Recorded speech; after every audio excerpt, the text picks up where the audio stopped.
السلام علیکم ګرانو مینوالو امید لرم چې تاسو ټول به روغ جوړ وي او د ژوند په مزو کې به عزتمندو نوی ویډیو کې درته هرکلی ویم عزتمندو ډیر افسوسناک دردناک واقعیا مخې ته راغلی یو د ګل په شان ځوان د 13 کالو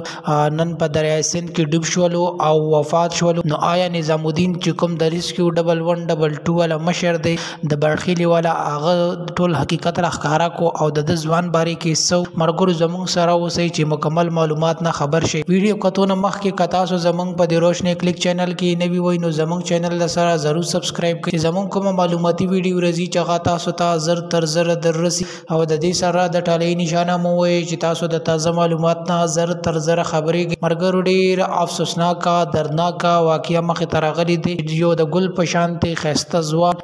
د 13 کالو په دریای سند کې ډوب شولو دا غینه بعد بیا ریسکیو 112 نظام الدین ته چا وکړل او هغه مکمل ټیم راورسیدل او د دریای سند نه بیا د خسته ځوان لاش راوښتل چې دا وفات شوی او بیا یې ورثه په حواله کړل چې آیا دا د چا دی نو هغه ته په حواله کړل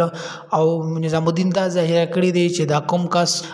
وبو ته ډوب شوی او په وبو کې د خپل نه بلکې د چا ډیکا ور کړی یا د مرګرو سره په چکر راغلی دی دا غینه بعد هغه د دریای سند ته غورځولې دی چې داغه په وجه باندې دا وفات شول په دریای سند او نظام الدین دا هم ظاهر کړی دی چې په دغه ټیم د سره هیڅ کوم نو او مونږ تم د اغاز خلکو اطلاع راکا چې تاسو آیا راشي نو مونږ چې کله راوښتل داغه نه بعد د وارثان بیا راغله او مونږ سره دا خبرې اترې مونږ ته هیڅ قسمه معلومات نشته چې د دومره ظلم او زیاته زمونږ سره چاو کو چې زمونږ د ګل په شانتي